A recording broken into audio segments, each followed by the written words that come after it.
आज सिर्फ और सिर्फ पहले पॉइंट को लेकर चलेंगे, Gita versus Quran, knowledge versus blindness. इस टॉपिक को हम गीता वर्सेस कुरान पर परखने की कोशिश करेंगे, बहुत ब्रीफली मैंने आपको बताया, मगर कुछ चीजें ऐसी हैं जिनको मैं इंशाल्लाह डिटेल के साथ एक्सप्लेन करूंगा। तो चलें पहले पॉइंट की तरफ चलते हैं, नॉलेज वर्सेस ब्लाइंडनेस। आज पहले पार्ट का पहला पॉइंट डिस्कस होने लगा है। भगवत गीता से शुरू करते हैं। यह बात चूंकि एक्स मुस्लिम्स की तरफ से पेश की गई है, तो नॉलेज क्या है गीता के अकॉर्डिंग, यहां से हम शुरू करते हैं, क्योंकि नॉलेज वर्सेस ब्लाइंडनेस की बात हो रही है, ठीक है ना। तो गीता से शुरू करते हैं।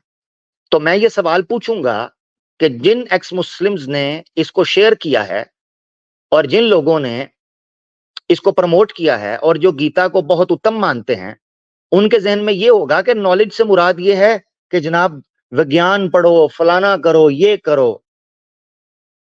तो रिलैक्स हो जाएं, गीता आपके सामने है, गीता आपको बताती है कि वो किस नॉलेज की बात कर रही थी। सच वाले और जाहिल, ये देख लो, क्या गीता की इस बात को मानते हो? नॉलेज किसे कहते हैं आपकी स्क्रीन पर? भगवत गीता 13 का 3 ये कहता है, और जब ये आपको 3 डॉट किसी श्लोक के शुरू में दिखाई दें, मैंने इंग्लिश ट्रांसलेशन इसकी इसलिए रखी है कि आप पीछे पोस्ट पर जाकर देखेंगे तो इन लोगों ने सॉरी ये इंग्लिश के अंदर कंपैरिजन पेश किया हुआ है, लिहाजा मैंने इंग्लिश के अंदर कोट्स पेश किए हैं भगवत गीता के। अगर किसी को दिक्कत हुई कि वो इंग्लिश नहीं मानता, वो हमारे साथ हिंदी में बात कर सकता है, कोई दिक्कत नहीं है। अलबत्ता हमारा फोकस, मैंने पहले कहा है इस प्रेजेंटेशन का, कि इसमें जितने रेफरेंसेस या जो चीजें पेश की जाएंगी वो इसलिए की जा रही हैं कि एक्स मुस्लिम्स ने जो कुरान और गीता का कंपैरिजन पेश किया है, ठीक है। सबसे पहले भगवत गीता 13 का 3 ये कहती है कि श्री कृष्णा कहता है सच्चा नॉलेज मेरे पास है। इनकी मुराद ये थी कि नॉलेज से ये है कि आप नॉलेज हासिल करें। गीता आपको नॉलेज कहती है, नॉलेज गेन करें। गीता कह रही है, श्री कृष्णा कहता है नॉलेज सच्चा है ही मेरे पास है। I hold to be true knowledge, मेरे पास सत्य का नॉलेज है, ये श्री कृष्णा कहता है। सच वाला मानता है? जाहिल मानता है? एक्स मुस्लिम मानते हैं? नहीं मानते तो कंपैरिजन का है नॉलेज का? गीता तो ये कहती है। 13 का 18 आपकी स्क्रीन पर है, रेफरेंसेस एवरीथिंग। वो कहता है, श्री कृष्णा कहता है ही इज नॉलेज, परमेश्वर ही ज्ञान है, द ऑब्जेक्ट ऑफ नॉलेज, वही नॉलेज का विषय है, and the goal of knowledge, और वही मंजिल है नॉलेज की। ये मानते हैं गीता की बात को, इस नॉलेज को मानते हैं? 13 का 19 कहता है कि अब मैंने, श्री कृष्णा कहता है, मैंने अब तुम्हारे सामने नॉलेज की फील्ड को खोलकर रख दिया है। The meaning of knowledge, knowledge का अर्थ भी रख दिया है। क्या मतलब? ईश्वर ही नॉलेज है, ईश्वर के अलावा कोई नॉलेज नहीं है। ये मानते हैं इस नॉलेज को? इन्होंने तासुर्य दिया था कि गीता नॉलेज के बारे में बात कर रही है, जाओ साइंस पढ़ो, जाओ डिस्कवरीज करो, जाओ एक्सपेरिमेंट्स करो, जाओ लेबोरेटरीज में जाओ, जाओ दुनिया घूमो। वो ये कह रहा है नहीं, गीता के अकॉर्डिंग नॉलेज ये है कि सिर्फ श्री कृष्णा को पालो, इसे नॉलेज कहते हैं। अब ये नॉलेज है या ब्लाइंडनेस, इसका फैसला सच वाला खुद कर ले कि ये नॉलेज है या ब्लाइंडनेस। मैं नहीं करूंगा। वो कहता है द मीनिंग ऑफ नॉलेज, अर्थ भी मैंने तुम्हें बता दिया, ऑब्जेक्ट ऑफ नॉलेज वो भी मैंने बता दिया।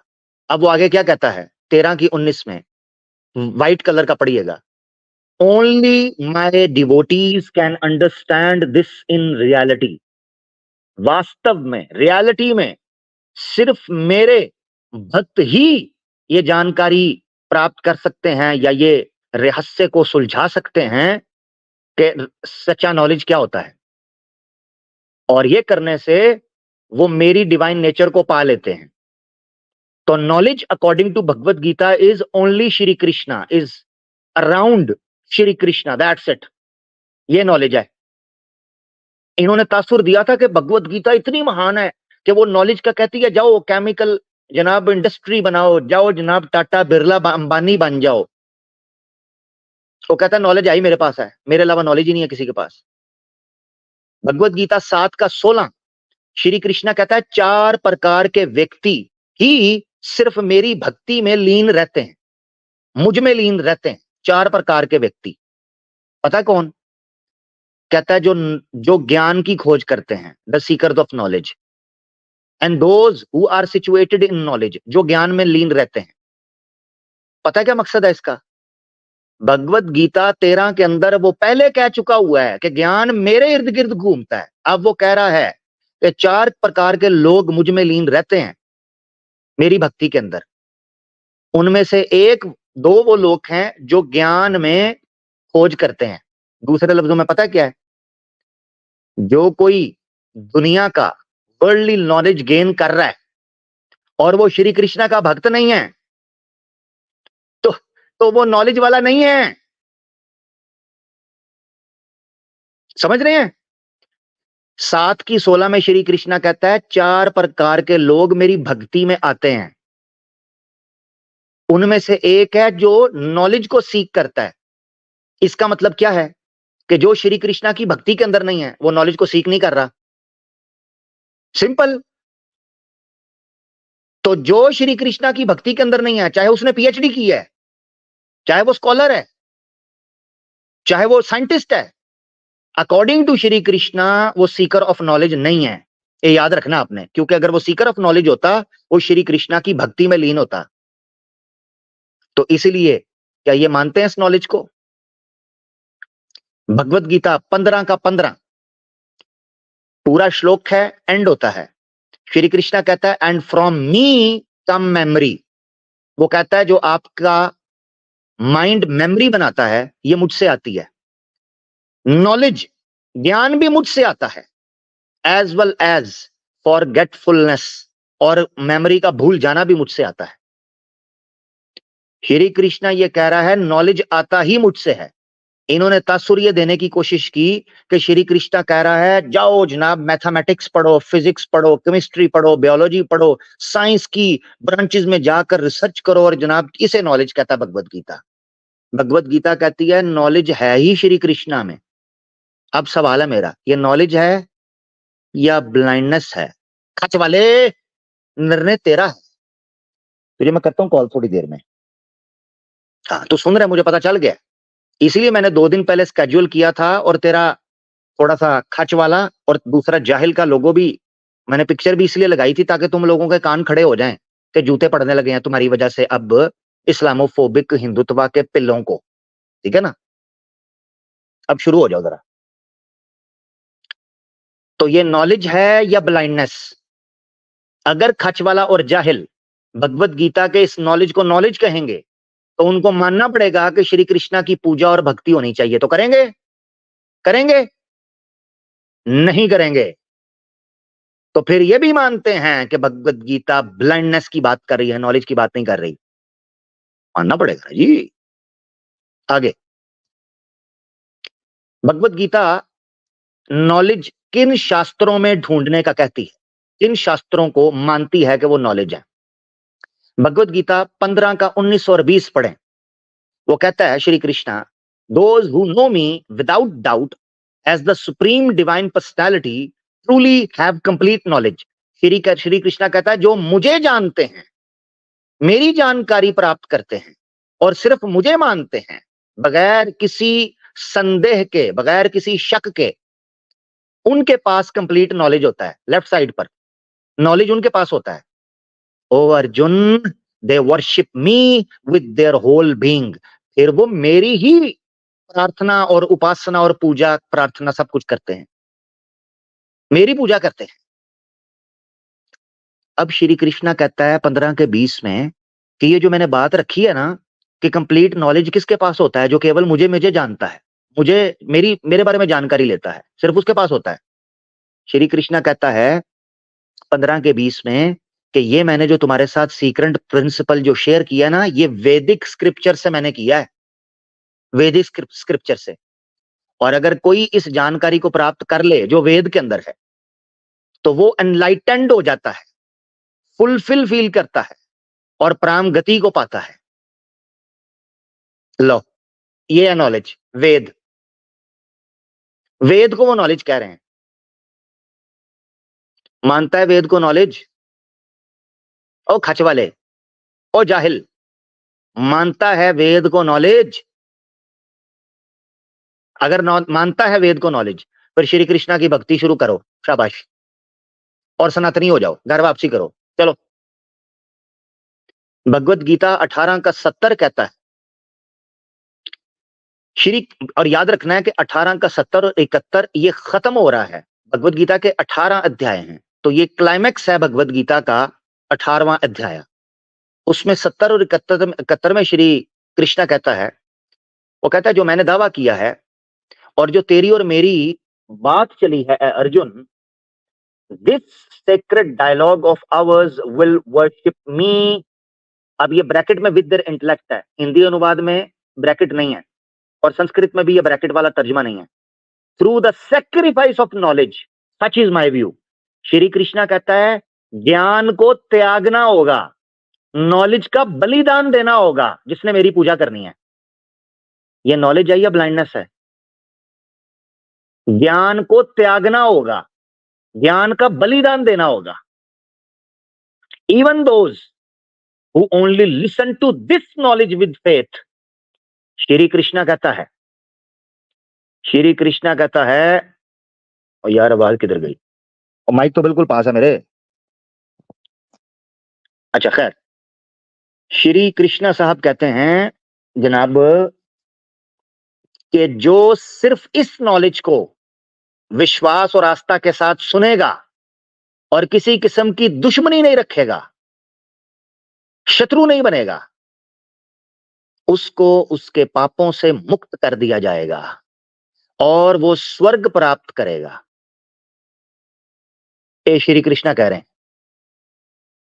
सवाल ये पूछना था सच वाला और एच मुस्लिम जाहिल से, सवाल ये है क्या गीता के इस नॉलेज को नॉलेज मानते हो?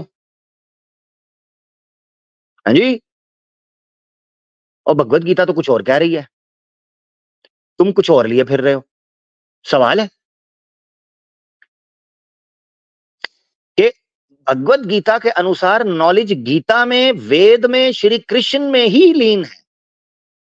तो जो श्री कृष्णा को जानता है वही नॉलेज वाला है, और जो गीता और वेद को मानता है वही नॉलेज वाला है। अब इसको नॉलेज मानते हो या ब्लाइंडनेस मानते हो? मैं खचवाला से पूछना चाहता हूं गीता के बारे में सवाल है। आगे बढ़ते हैं।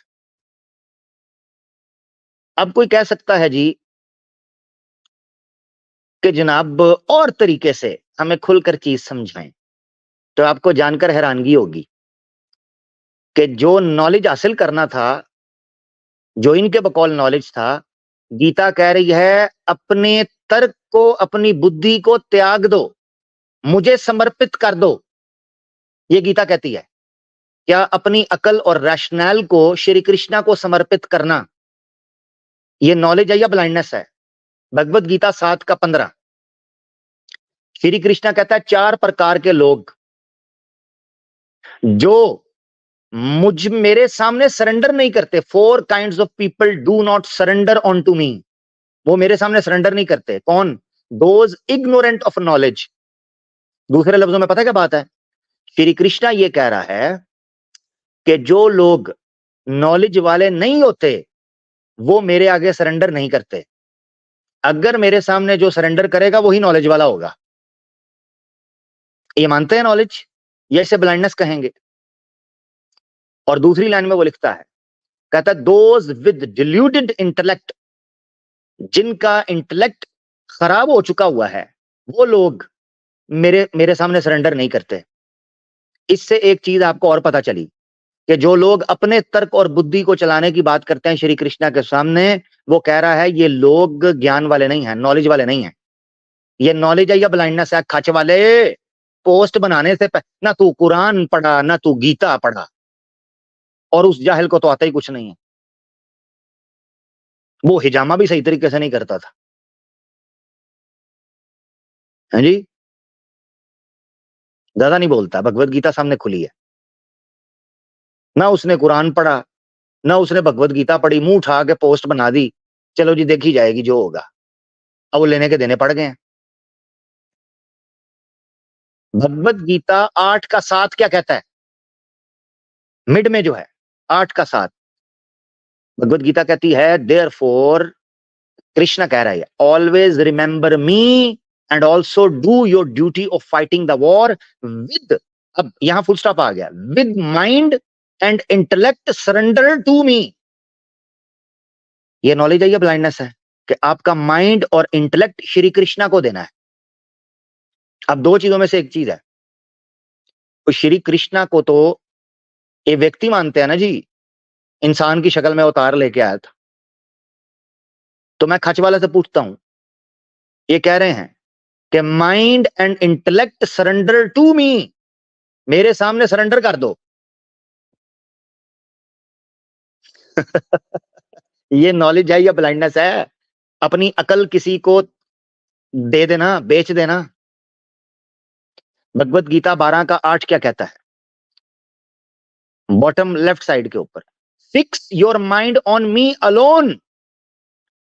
गीता कहती है कि सिर्फ अपने मन को, अपनी बुद्धि को श्री कृष्णा, केवल श्री कृष्णा के लिए लगा दो।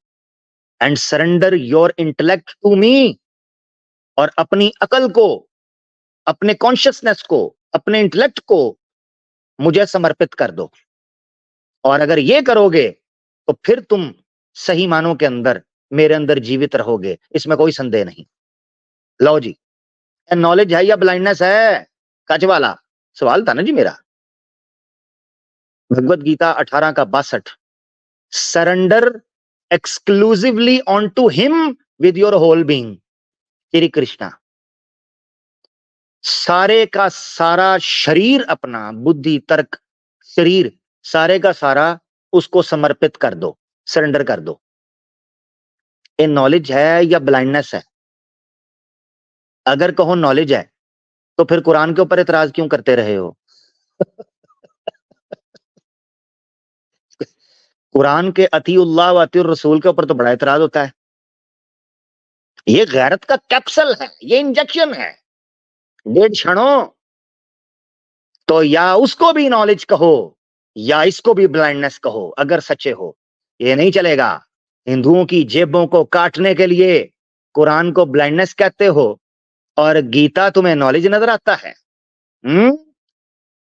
सखन शनास नहीं दिलबरा, खताई जा अस्त, गुलस्त सादी वदर चश्म दुश्मना खारस्त। तो जो गुलाब है वो तुम्हारी आंखों में कांटे की तरह चुभता है। हमें समझ है तुम्हारी नफरत की वजह, हमें समझ आता है। गीता तुम्हें क्यों प्यारी लगती है? क्योंकि गीता के ऊपर गांधी जी की फोटो नजर आ रही है। हाँ, गीता के पन्ने तुम्हें गांधी जी की फोटो में दिखाई देते हैं, तुम्हें वो दिखाई देते हैं, लिहाजा तुम्हें तो समझ तुम्हें तो गीता बड़ी पसंद आएगी, हैं जी। अच्छा जी, आगे बढ़ते हैं। ब्लाइंडनेस देखें जी, भगवत गीता 13 का 26 क्या कहता है? श्री कृष्णा कहता है there are still others who are unaware of these spiritual paths.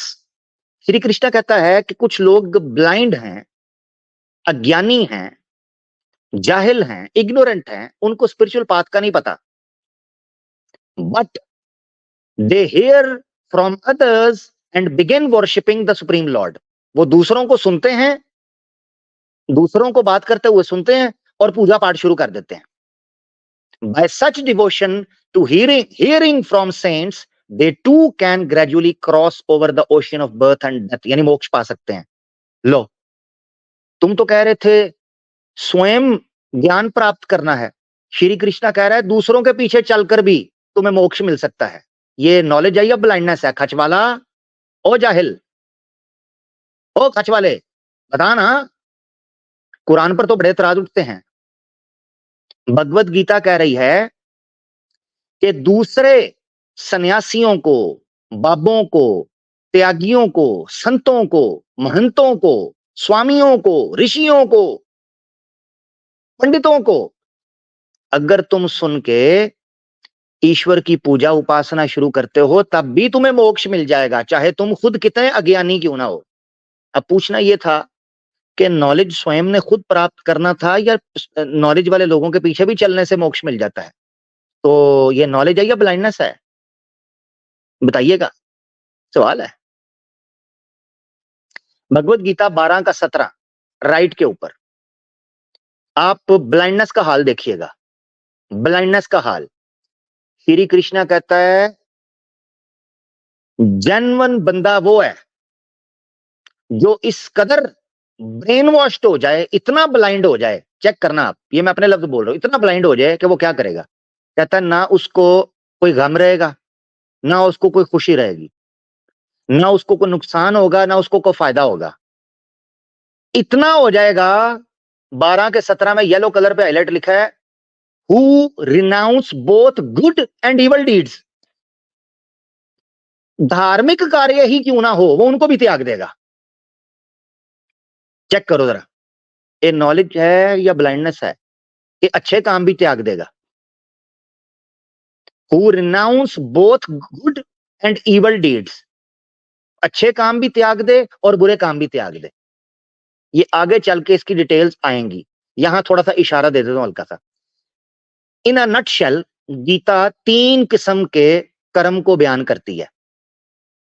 कर्म को, एक्शंस को, 3 किस्म के। नंबर 1 कर्म सिंपल, नंबर 2 कर्म योग, नंबर 3 कर्म संन्यास।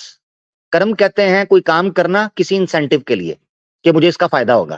कर्म योग कहते हैं काम तो करना मगर फायदे का लाभ ना रखना कि मुझे इससे इंसेंटिव फायदा मिलेगा।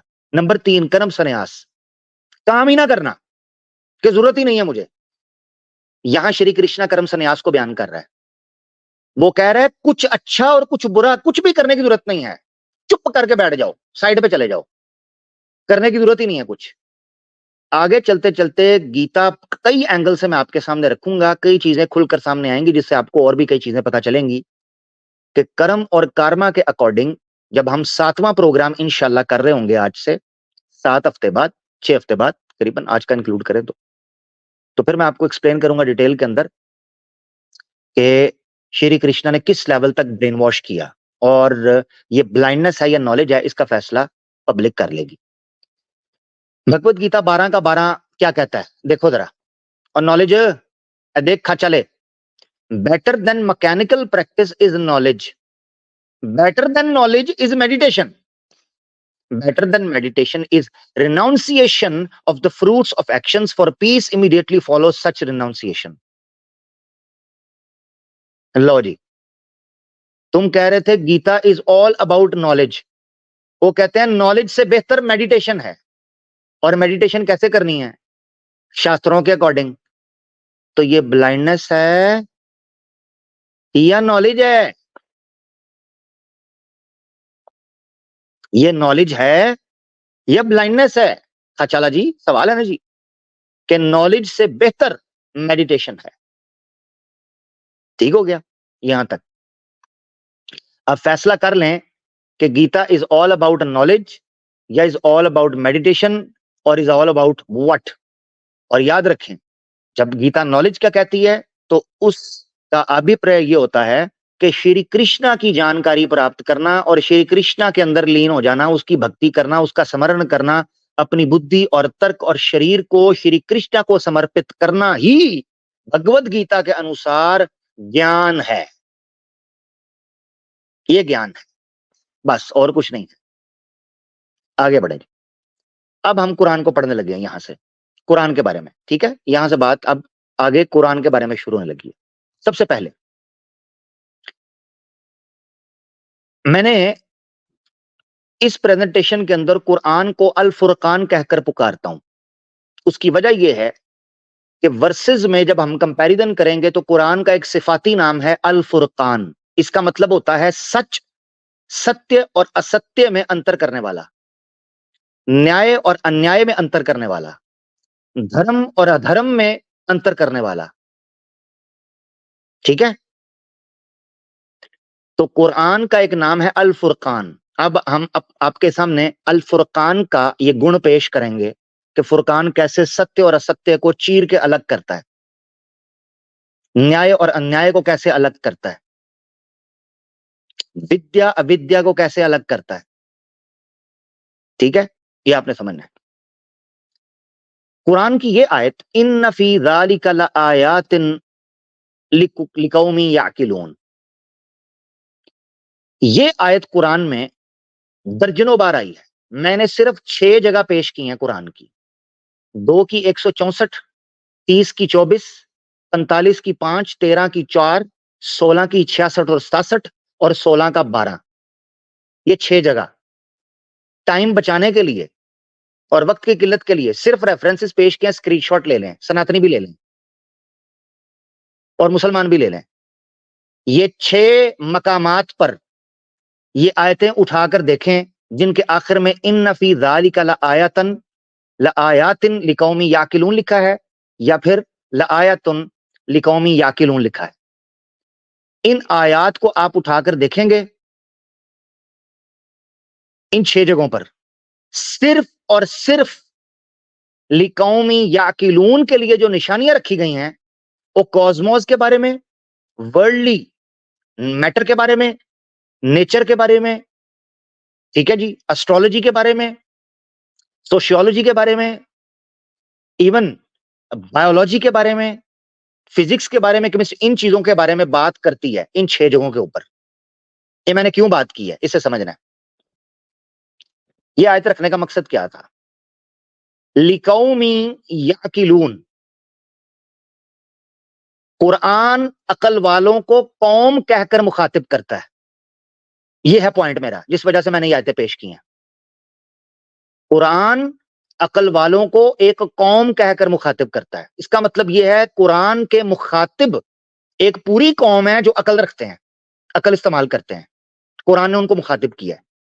अब मैंने 6 मकामात ऐसे रखे हैं जिससे यह पता चलता है कि कुरान कौमिन याकिलून, ऐसी कौम जो अकल करती हो, ऐसे कॉन्टेक्स्ट के अंदर बयान कर रहा है जिनका ताल्लुक रिलीजियस नॉलेज के साथ नहीं है। Point to be noted. Islam के नॉलेज के साथ नहीं है, रिलीजियस नॉलेज के साथ नहीं है, कॉस्मिक कॉस्मोलॉजी के नॉलेज के साथ है, एस्ट्रोफिजिक्स के साथ है, सोशियोलॉजी के साथ है, साइंस के साथ है। इन शॉर्ट, उस कॉन्टेक्स्ट के अंदर कुरान कह रहा है कि निशानियां हैं ऐसी कौम के लिए जो अकल करती है। तो यहां जो इंपॉर्टेंट पॉइंट है समझने का कि कुरान नॉलेज वालों को, अकल वालों को एक कौम कहकर मुखातिब करता है और स्पेशली उनको एड्रेस करता है एज एन ऑडियंस, एज मुखातिब।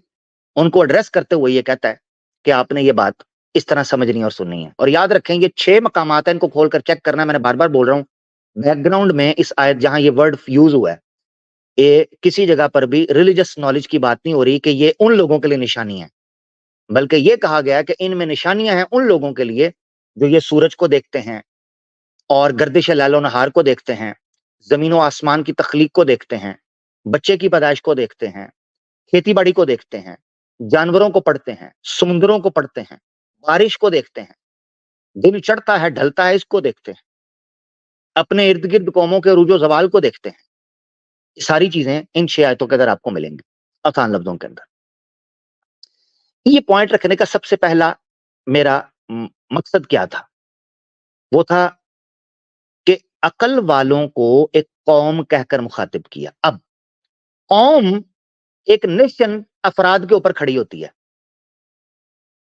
यानी नेशन अपने सिटीजन्स की, अपने नागरिकों की आधार पर खड़ी होती है। कौम, जो कौम अकल वाली होगी, कुरान ने उस कौम के नागरिकों को भी मुखातिब किया है, उस कौम के सिटीजन्स को भी मुखातिब किया है।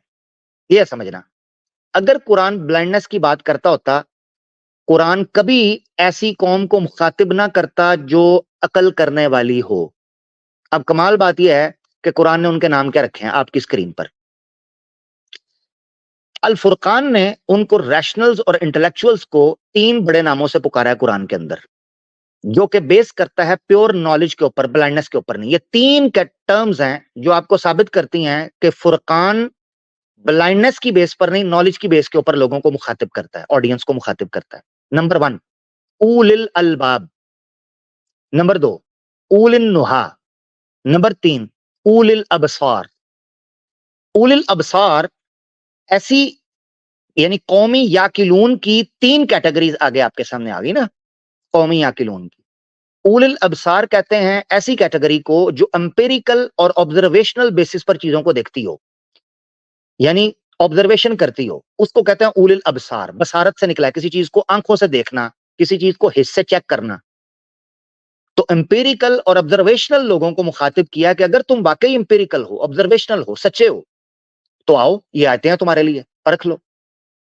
तो सूरह नूर में आयत 44 के अंदर उलिल अबसार को मुखातिब करते हुए ऑब्जर्वेशनल आर्ग्यूमेंट पेश किया है। युक़ल्लिबुल्लाहुल लैला वन नहारा इन्न फी ज़ालिका लइब्रतुन लिउलिल अबसार। जमीन और आसमान की गर्दिश जिसे तुम अपनी आंखों से देखते हो, क्या देखते नहीं हो? क्या ऑब्जर्वेशन नहीं करते? क्या ये एम्पिरिकल एविडेंस नहीं है? उलिल अबसार 3 बार कुरान में इस्तेमाल हुआ है, पढ़ लें।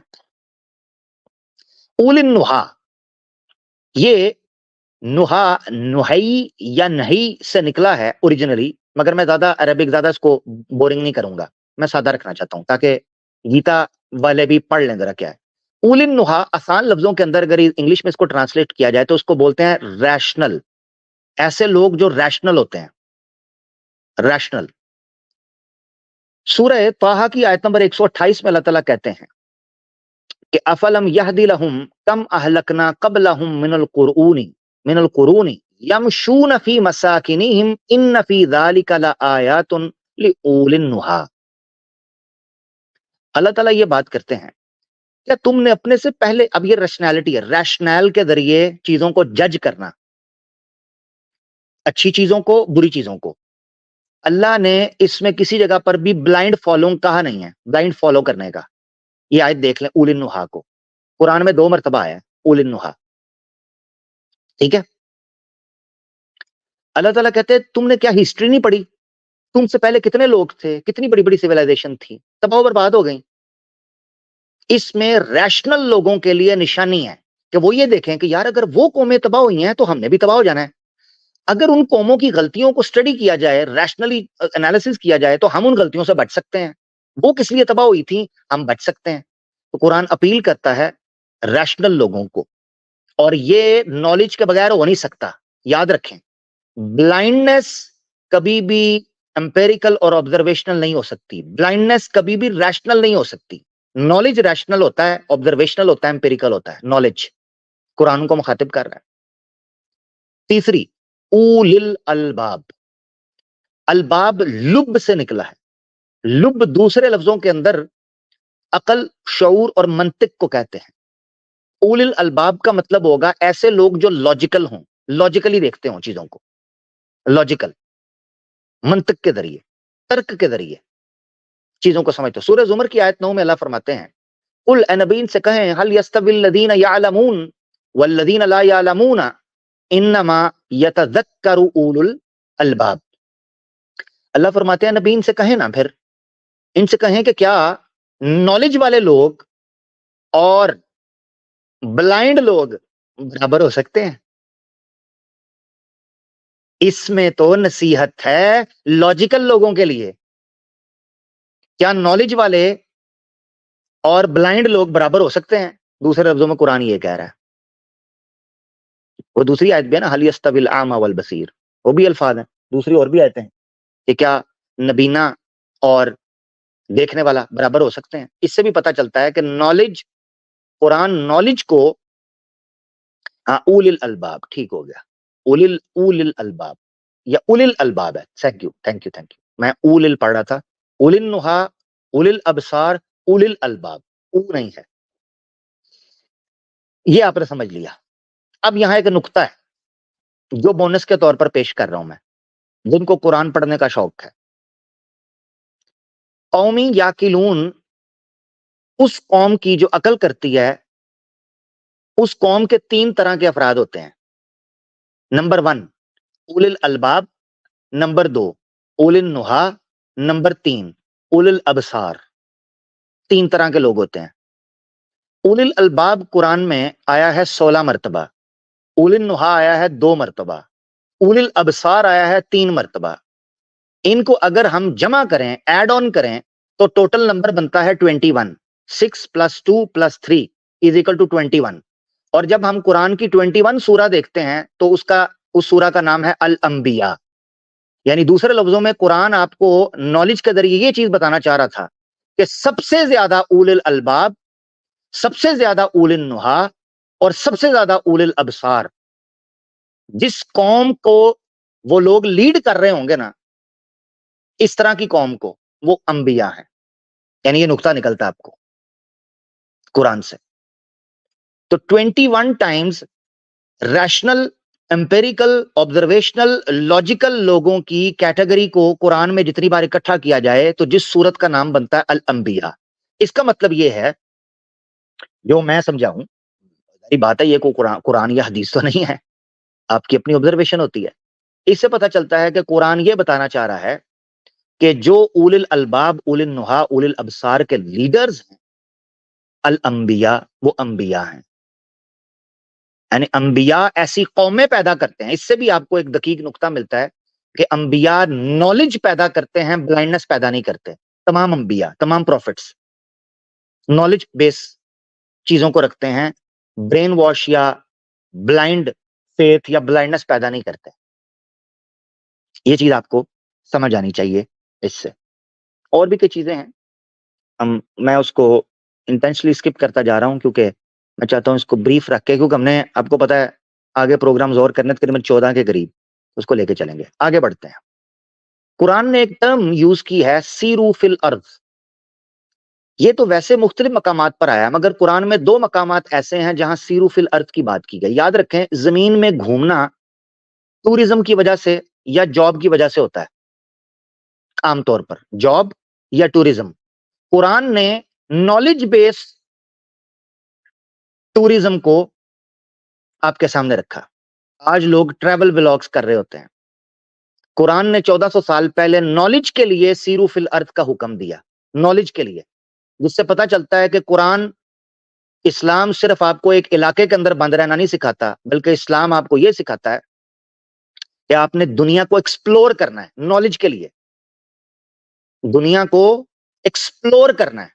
अगर ब्लाइंडनेस की बात होती तो कभी भी कुरान ये बात ना करता। 2 मकामात पर सुने, कुरान 22 की 46 में फरमाता है, अफलम यसीरू फिल अर्दी फतकूनु लहुम कुलूबुन याकिलूना बिहा औ आज़ानुन यस्माऊना बिहा।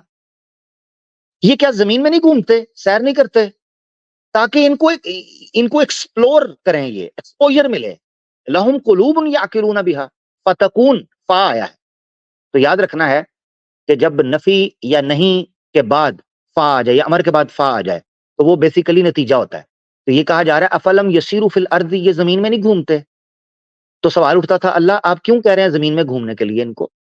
तो अल्लाह ताला फरमाते हैं फतकूना लहुम कुलूबुन याकिलूना बिहा, ताकि इनको एक्सपोजर मिले, नॉलेज मिले, दुनिया में घूमे, इनको पता चले दुनिया में चल क्या रहा है, अकल हासिल करें।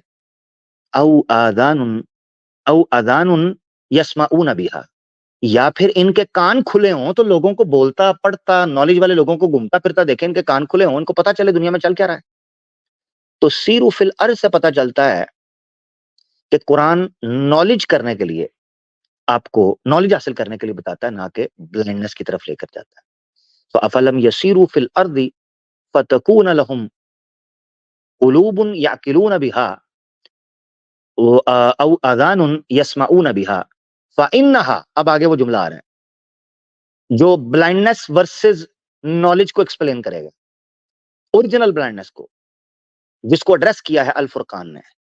फ़इन्नहा ला तअमल अबसारु वलाकिन तअमल कुलूबुल लती फिस सुदूर। तो अल्लाह ताला फरमाते हैं कि याद रखो, आंखें अंधी नहीं होती, जिसको ओरिजिनल ब्लाइंडनेस कहा जाता है। यानी कुरान आपको नॉलेज के जरिए बता रहा है कि ब्लाइंडनेस क्या है। नॉलेज अलग बताता है, ब्लाइंडनेस अलग बताता है आपको, ताकि समझाता है कि ब्लाइंडनेस क्या है, जिससे बचना है। तो कुरान कहता है आंखों का अंधा नबीना नहीं होता, वलाकिन तामल कुलूबुल लती फिस सुदूर, सीनों के अंदर जो दिल है ना, जो आपका कॉन्शियसनेस है, जो आपका इंटेलेक्ट है, वो जब अंधा हो जाए तो फिर आप अंधे होते हैं। और उसको रोशन कौन करता है? नॉलेज करता है। ठीक है जी। दूसरी आयत 29 की 20 कुरान में, कुल सीरू फिल अर्द फंजुरू कैफ बदा अल खल्क। travel throughout the land and see how he originated the creation.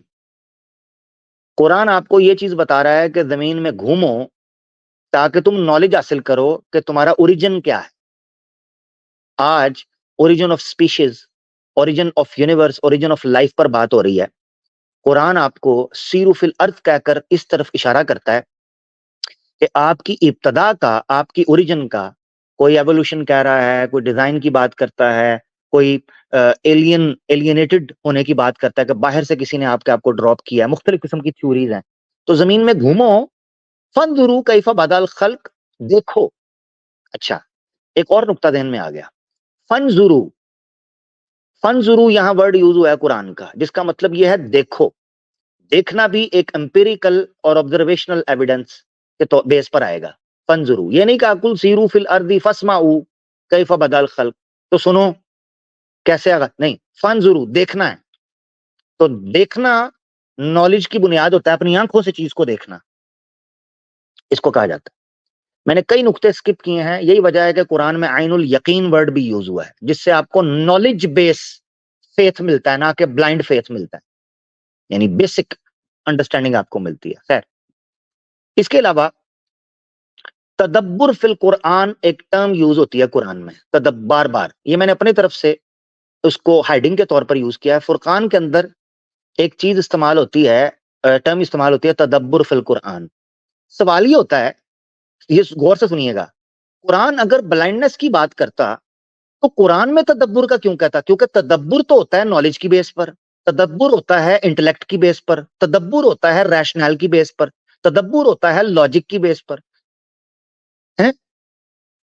तदब्बुर fill Quran, ये अगर कुरान ब्लाइंडनेस की बात करता था तो कुरान कहता कि, यानी कुरान का क्लेम ये होता कि तदब्बुर ना करो, बल्कि जो है उसको मानो। तदब्बुर फिल कुरान का मतलब ये है, आसान लफ्जों में अगर आपने समझना है, कि कुरान की आयात को भी तहकीक और जो है क्या उसके लिए वर्ड यूज होना चाहिए, तदब्बुर की बुनियाद पर, तहकीक और तदब्बुर की बुनियाद पर समझना है। कुरान की आयात को भी तदब्बुर कहते हैं, बार बार गुजरना उस चीज से और देखना क्या लिखा है उसमें और क्या चीजें बयान हुई है। मिसाल के तौर पर मैंने एक आयत को अपनी दलील के तौर पर कोट भी किया। तो कुरान 38, 29, 4, 82 और 47, 24, इन 3 आयतों पर तदब्बुर फिल कुरान पर बात की गई है और तदब्बुर फी आयाती ही पर बात की गई है। उसकी आयतों में तदब्बुर करो, जो कि नॉलेज के बगैर नहीं हो सकता। अगर ब्लाइंडनेस होती तो कहा जाता बस जो कह दिया गया है उस पर मान लो, बल्कि यह कहा गया है कि जो तुम पर नाजिल किया गया है उस पर तदब्बुर करो। ठीक है। अब इसमें जो सबसे इंपॉर्टेंट आयत है वो सूरह फुरकान 25 की 73 है, कुरान 25 की 73। वो क्या बयान करती है? और खत्म होने वाली है हमारी प्रेजेंटेशन, आज का हमारा सिस्टम खत्म होने वाला है। मैंने इसको ज्यादा लंबा नहीं खींचा, क्योंकि टॉपिक बड़े थे, इसमें कई चीजें थी, मगर क्यों नहीं मैंने खींचा इसको मैं अभी आपको बताऊंगा। वो आयत क्या कहती है? वो आयत कहती है, and those who when reminded of the versus of their Lord do not fall upon them deaf and blind, कि जब इन लोगों पर अल्लाह की आयात यानी कुरान पढ़कर या कुरान इनके सामने पेश किया जाए, do not fall upon them deaf and blind, तो कुरान की आयतों पर भी गूंगे, बहरे और अंधे बनकर नहीं गिरना। बताओ मुझे, ऐसी किताब कुरान है जो अपनी आयत के बारे में भी कह रही है कि यहां भी ब्लाइंडनेस नहीं चलेगी। इससे बड़ी नॉलेज की बात है कोई कुरान में? तुम कहते हो कुरान ब्लाइंडनेस की बात करता है, कुरान अपनी आयतों के बारे में कह रहा है कि ब्लाइंड ना बनो, अपनी आयतों के बारे में, दूसरों को तो छोड़ देना, खुद अपने बारे में कहता है कि मेरी आयतों को ब्लाइंड और डेफ बनकर आपने उस पर सिर्फ गिर नहीं पड़ना, बल्कि तदब्बुर करना है, रिसर्च करनी है। ये इस चीज की तरफ इशारा है कि कुरान आपको ब्लाइंडनेस नहीं बल्कि नॉलेज बेस बिलीवर बनाता है, नॉलेज बेस फेथ अता करता है, नॉलेज बेस रैशनल लॉजिक और आपका जो है एक्सपोजर रखता है, नॉलेज बेस, ब्लाइंडनेस बेस नहीं। आखिरी स्लाइड आपके सामने रख के फिर मैं एक्सप्लेन करता हूँ इसको मैंने कम क्यों रखा है, यानी आज मैंने इसको ब्रीफली रखा है ताकि आपको पता चले। आखिरी, अब हम चलते हैं फुरकान ब्लाइंडनेस को किस नजर से देखता है। कुरान ने जब ब्लाइंडनेस को एक्सप्लेन किया है तो यकीन करें इल्म के कॉन्टेक्स्ट में एक्सप्लेन किया है और ब्लाइंडनेस को जुलुमात से तशबीह दी है, जिससे यह चीज पता चलती है कि कुरान ब्लाइंडनेस को पसंद नहीं करता, वरना कभी मिसाल ना देता उसकी। कुरान कहता है सूरह हूद की आयत नंबर 24 में मसलुल फरीकैनी कल अमा वल असम, एक अंधे और एक गूंगे की मिसाल, सॉरी बहरे, गूंगे, अंधे और बहरे की मिसाल ऐसी है, वल बसीर व समी, जिसके मुकाबले के अंदर देखने वाला और सुनने वाला हो। हल यस्तवियानी मसलन, क्या ये दोनों बराबर हो सकते हैं? अफला तज़क्करून, तो तुम क्यों रैशनल और अकल को इस्तेमाल नहीं करते? अकल को इस्तेमाल क्यों नहीं करते? क्या एक अंधा और देखने वाला बराबर हो सकता है? अगर कुरान ब्लाइंडनेस को फॉलो करने की बात करता तो कुरान कभी बुरी शक्ल के अंदर ब्लाइंडनेस को पेश ना करता, इस एतबार से कि वो कहता कि देखने वाला और अंधा कभी बराबर हो सकता है? नहीं हो सकता। हल यस्तवियानी मसलन, क्या ये मिसाल के तौर पर भी बराबर हो सकते हैं? हल यस्तवियानी मसलन, क्या ये दोनों मसलन भी बराबर हो सकते हैं? ये इस्तफाम इनकारी है। अरबी जुबान में इस्तफाम इनकारी बोलते हैं कि सवाल किया जाए मगर खुद पता हो कि इस सवाल का जवाब नफी में आएगा। नहीं हो सकते। क्या अंधा और देखने वाला बराबर हो सकते हैं? नहीं हो सकते। तो फिर कुरान कैसे तुम्हें कहेगा कि अंधे हो जाओ, जब खुद कुरान कह रहा है कि देखने वाले का मुकाबला ही नहीं हो सकता अंधे के साथ? फिर कुरान तुम्हें कहेगा कि खुद अंधे हो जाओ? वो तो कहेगा नॉलेज हासिल करो, आंखें खोलो। सूरह अर्राद की आयत नंबर 16 में अल्लाह फरमाते हैं, कुल हल यस्तविल आमा वल बसीर अम हल तस्तविज जुलुमात वन नूर। कैसी एग्जांपल दी है? कुरान कहता है अल्लाह के नबी इनसे कहें, क्या अंधा और देखने वाला बराबर हो सकते हैं? हम हल तस्तविज जुलुमात वन नूर, क्या अंधेरे और रोशनी भी बराबर हो सकते हैं? कुरान ने ब्लाइंड फेथ को, ब्लाइंडनेस को अंधेरे से, जुलुमात से तशबीह दी है और उसके मुकाबले में नॉलेज को नूर से तशबीह दी है, इल्म को नूर कहा है, जिससे यह चीज पता चलती है कि कुरान नॉलेज बेस्ड फेथ की बात करता है, नॉलेज देने की बात करता है, ना कि ब्लाइंडनेस की। ये चीज आपको समझने की है। इसी चीज के साथ आज की एपिसोड का इख्तिताम हुआ।